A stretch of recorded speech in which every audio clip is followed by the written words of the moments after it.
Digital హైవేగా రూపుదిద్దుకుంటున్న Hyderabad to Bengaluru హైవేలో అటు Microsoft data centre కి, ఇటు పోల్పల్లి సెట్స్, అటు ఇంటర్నేషనల్ ఎయిర్పోర్ట్ కి, ఇటు రీజనల్ రింగ్ రోడ్ కి చేరువలో ఉన్న బాలానగర్ హైటెక్ పార్క్ లో ఇన్వెస్ట్ చేయండి. భవిష్యత్తు బంగారుమయం చేసుకోండి. Contact number 8500-155-255.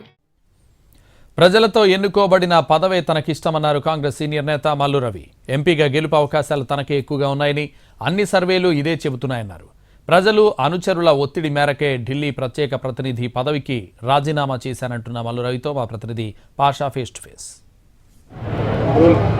కాంగ్రెస్ సీనియర్ నేత ఢిల్లీ అధికార ప్రతినిధి మల్లు రవి తన పదవికి రాజీనామా చేస్తున్నట్టు ప్రకటించారు. ట్విట్టర్లో దానికి సంబంధించినటువంటి ప్రకటన కూడా చేశారు. ఈ నేపథ్యంలో మనతో మాట్లాడడానికి మల్లు రవి గారు ఉన్నారు. ఏంటి సార్, ఎందుకు మీరు ఆ పదవికి రాజీనామా చేయాల్సి వచ్చింది?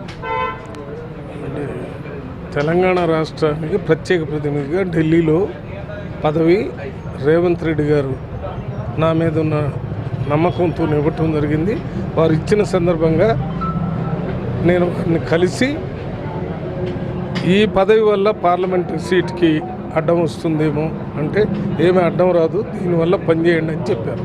కానీ నేను డిసెంబర్ 28వ తారీఖున ఛార్జ్ తీసుకుని వచ్చిన తర్వాత నాగర్ కర్నూలు పార్లమెంటు కాన్స్టిట్యున్సీలో ప్రతి గ్రామం నుంచి ప్రతి మండలం నుంచి అనేక మంది పోటీ చేసి మీరు ఈ ప్రత్యేక ప్రతినిధి పదవి తీసుకొని పార్లమెంటుకి పోటీ చేయకుండా ఢిల్లీలోనే ఉంటారట కదా, మీరు రావటం లేదట, మీరు ఎందుకు రావటం లేదు, మీరు పార్లమెంటు సభ్యుడిగా వస్తేనే మంచిది అనేటటువంటి ఒత్తిడి పెద్ద ఎత్తున పెరిగిపోయింది. నేను ఎప్పుడు కూడా ప్రజల ద్వారా ఎన్నికైనటువంటి పదవులకే పనిచేయాలని ఆలోచించినటువంటి గెలిచినప్పుడు గెలిచిన అభ్యర్థిగా పార్లమెంటు సభ్యుడిగా పనిచేస్తే 2 సార్లు 1991 నుంచి 96 దాకా చేశాను, 98 నుంచి 99 దాకా చేశాను రెండోసారి. దాని తర్వాత ఎమ్మెల్యేగా జడ్చర్లో కూడా ఎన్నికైన తర్వాతనే ఎమ్మెల్యే ఇక్కడ 2008 నుంచి 2009 దాకా చేశాను.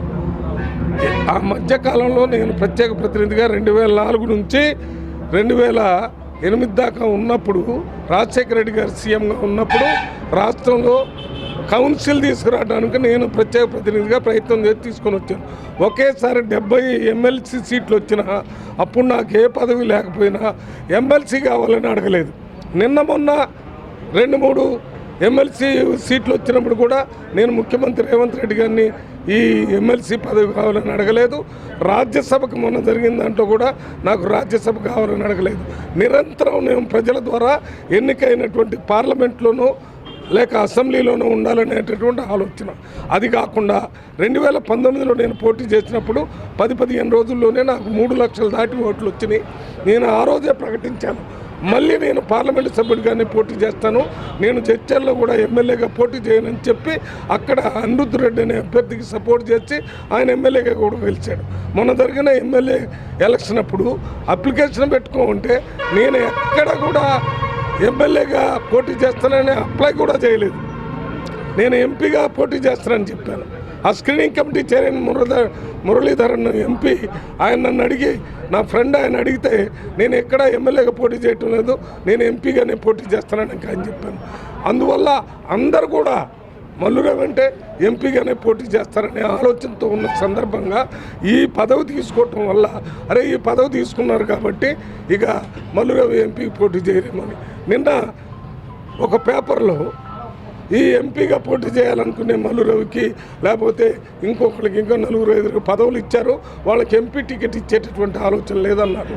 ఈ పదవే నా ఎంపీ పదవికి అడ్డైతే ఆ పదవికి రాజీనామా చేయాలని వారం రోజుల కింద నేను రాజీనామా చేసి ఆ లెటర్ ముఖ్యమంత్రి గారికి ఇచ్చి ముఖ్యమంత్రి గారితో స్వయంగా చెప్పి పెట్టి ఉంచాను. ఇప్పుడు ప్రజల మీద ఒత్తిడి, ఇవాళ కలవకుర్తిలో జరిగిన మీటింగ్లో కూడా అక్కడ ప్రజలందరూ కూడా మీరు స్పెషల్ ప్రత్యేక ప్రతినిధిగా ఉన్నారు కదా, పోటీలో ఉన్నారా లేరా అన్నట్టుగా మాట్లాడితే నేను పార్లమెంటు సభ్యుడిగా పోటీ చేయడానికే సిద్ధంగా ఉన్నాను. నాకు 100% కాంగ్రెస్ పార్టీ హైకమాండ్ టికెట్ ఇస్తుంది. ఎందుకంటే నేను కంప్లీట్ లాయల్, ఎప్పుడు కూడా కాంగ్రెస్ పార్టీని మారలేదు.